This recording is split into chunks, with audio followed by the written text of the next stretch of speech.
Di antara para nabi yang disebutkan dalam Al-Quran, ada satu nama yang mewarisi cahaya kenabian dari kakek dan ayahnya. Ia hidup dikelilingi 12 putra, memimpin sebuah keluarga besar, menjadi kakek moyang dari Bani Israel. Ia adalah Yakub bin Ishak bin Ibrahim. Kabar gembira sebuah kelahiran. Nabi Yakub adalah anak Nabi Ishak bin Ibrahim. Oleh karena itu, Nabi Yakub ialah cucu Nabi Ibrahim.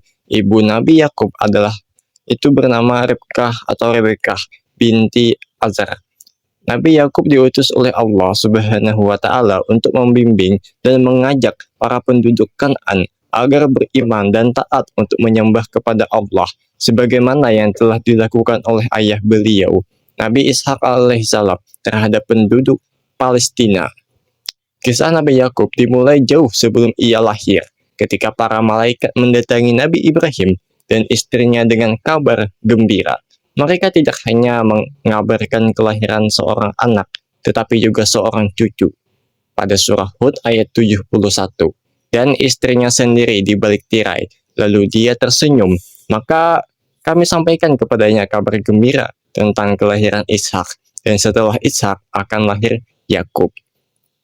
Sejak sebelum ia menghirup udara dunia, Nabi Yakub telah disebut oleh para malaikat sebagai bagian dari rencana besar Allah untuk garis kenabian yang akan terus berlanjut. Yakub tumbuh sebagai pewaris dari dua nabi besar sebelumnya. Allah menegaskan posisinya dalam rangkaian kenabian yang mulia ini. Pada surah Al-Ankabut ayat 27, dan kami anugerahkan kepada Ibrahim, Ishak, dan Yakub, dan kami jadikan kenabian dan kitab kepada keturunannya, dan kami berikan kepadanya balasannya di dunia, dan sesungguhnya dia di akhirat termasuk orang-orang yang saleh. Yakub bukan sekedar penerus nasab.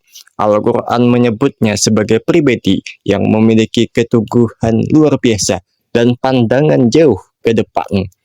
Surah Sad ayat 45-46. Dan ingatlah hamba-hamba kami, Ibrahim, Ishak, dan Yakub, yang mempunyai kekuatan yang besar dan pandangan yang tajam. Sesungguhnya kami telah mensucikan mereka dengan menganugerahkan kepada mereka akhlak yang tinggi, yaitu sebagai selalu mengingatkan manusia kepada negeri akhirat. Yakub disebut Allah sebagai orang pilihan, orang yang terbaik pada surah Sad ayat 47, dan sesungguhnya mereka pada sisi kami termasuk orang-orang pilihan yang terbaik. Perselisihan Yakub dengan saudaranya. Dalam sebuah riwayat Qiyas Al-Anbiya Israiliyat dikisahkan bahwa Nabi Yakub memiliki saudara kembar yang bernama Aish. Juga sebagian mengatakan namanya Isu. Isu pertama lahir dengan tubuh berbulu merah.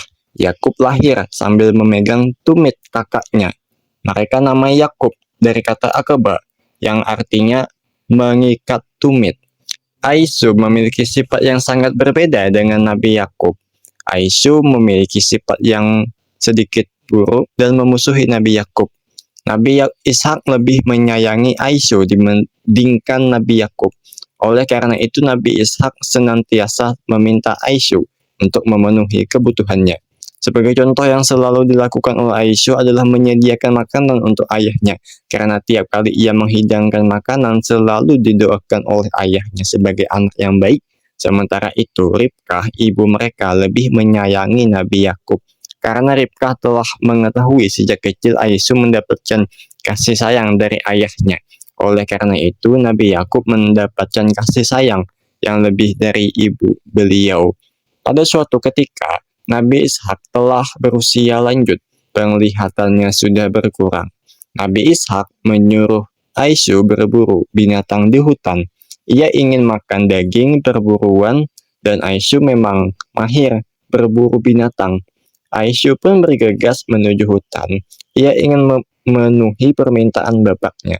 Pada saat yang sama nih, ibu Yakub itu meminta beliau untuk menyembelih binatang dan memaksanya seperti permintaan bapaknya kepada Aisu. Karena Ribkah ingin sekali Nabi Yakub mendapatkan doa dari ayahnya. Karena ia yakin semua doa yang bersifat kebaikan dari Nabi Ishak akan dikabulkan oleh Allah. Pada saat menghidangkan makanan, Nabi Yakub itu memakai pakaian Aisyah. Nabi Ishak pun mengira bahwa dia adalah Aisyah. Ketika itu Nabi Ishak berdoa dan memberkahi Nabi Yakub yang dikiranya saat itu adalah Aisyah. Beberapa waktu kemudian Aisyah datang ke kamar bapaknya sambil membawa makanan. Nah, Nabi Ishak ini kaget dan heran karena merasa Aisyah telah datang sebelumnya. Akhirnya Aisyah menyadari bahwa saudaranya telah mendahuluinya. Aisyah menyimpan dendam kepada Nabi Yakub. Dia marah karena ayahnya memberkati dan mendoakan Nabi Yakub agar Nabi Yakub memperoleh keturunan yang saleh, rezeki yang mudah, dan kehidupan yang penuh kemakmuran. Nabi Yakub mendatangi Nabi Ishak dan mengadukan sikap permusuhan Aisyah. Nabi Ishak meminta Nabi Yakub hijrah ke rumah paman Nabi Yakub yang bernama Laban di Padang Aram, Irak. Nabi Yakub juga diminta untuk menikahi anak perempuan pamannya. Pernikahan Yakub. Nabi Yakub pergi ke Padang Aram. Sesampainya di salah satu persimpangan jalan, ia berhenti sebentar, bertanya salah seorang penduduk, di mana letaknya rumah saudara ibunya Laban berada. Laban itu seorang kaya raya, pemilik peternakan besar di kota itu, jadi tidak sulit untuk menemukannya. Alat penduduk yang ditanyanya itu segera menunjuk ke arah seorang gadis yang sedang mengembala kambing. Seraya berkata kepada Yakub, kebetulan sekali, itulah dia putrinya. Laban yang akan dapat membawamu ke rumah ayahnya. Ia bernama Rahil. Dengan hati yang senang, pergilah Yakub menghampirinya. Ia mengenalkan diri bahwa ia adalah saudara sepupunya sendiri. Ibunya bernama Ribkah adalah saudara kandung dari ayah si gadis itu. Selanjutnya ia menerangkan kepada gadis itu bahwa ia datang dengan tujuan hendak menemui Laban, ayahnya untuk menyampaikan pesanan Ishak, ayah Yakub. Rahil membawa Yakub berjalan menuju rumah Laban. Yakub akhirnya bertemu pamannya, maka disiapkanlah oleh Laban bin Batuel tempat dan bilik khas untuk anak saudaranya Yakub yang tidak berbeda dengan tempat anak kandungnya sendiri di mana ia dapat tinggal. Setelah selang beberapa waktu tinggal di rumah Laban, disampaikanlah oleh Yakub kepada Laban pesanan Ishak ayahnya, agar mereka berdua berbesan dengan mengawinkan Yakub kepada salah satu putrinya. Pesanan tersebut diterima oleh Laban dengan syarat sebagai mas kawin, ia harus bekerja kepadanya selama 7 tahun. Yakub menyetujuinya. Setelah 7 tahun dilampaui oleh Yakub sebagai pekerja dalam peternakan Laban, ia menagih janji bapak saudaranya yang akan mengambilnya sebagai anak menantu. Laban menawarkan kepada Yakub agar menyunting putrinya yang bernama Laila sebagai istri. Namun Yakub menghendaki Rahil, adik dari Laila, karena Yakub lebih menyukainya daripada sang kakak. Akan tetapi, adat istiadat yang berlaku pada saat itu tidak mengizinkan adik melangkahi kakaknya kawin lebih dahulu, sehingga Rahil belum boleh menikah sebelum kakaknya Laila.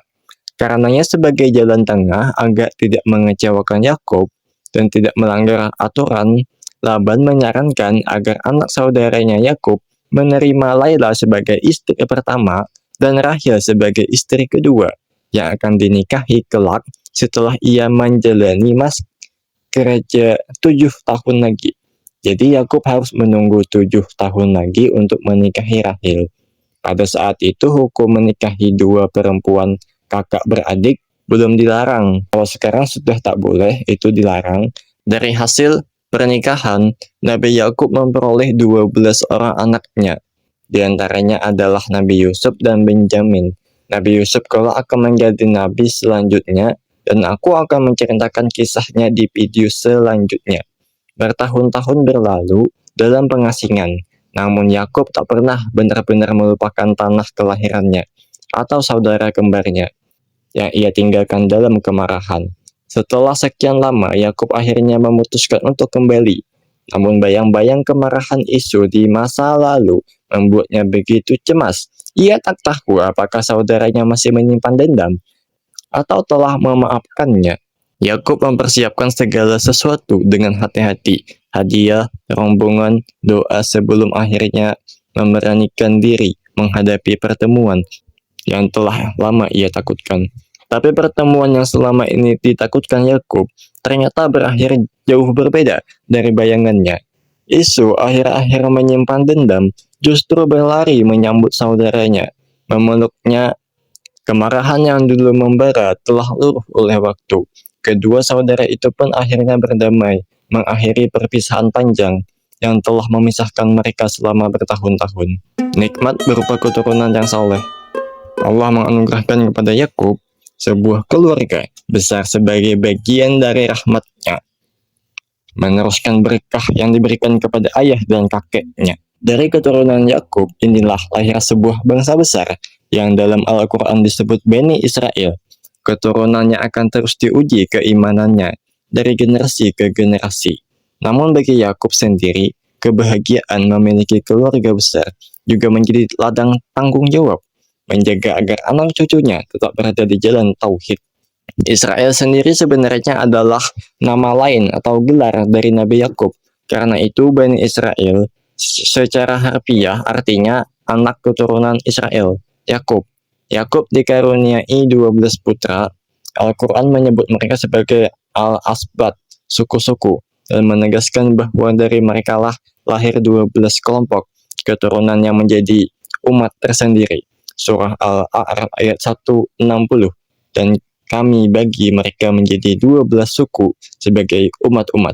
Nama-nama ke-12 putra Yakub ini sendiri dikenal luas lewat riwayat sejarah, diantaranya Rubel, Samun, Lawi, Yahuza, Zabulun, Yasakar, dan Naftali, Gad, Asyir, Benyamin, dan Yusuf.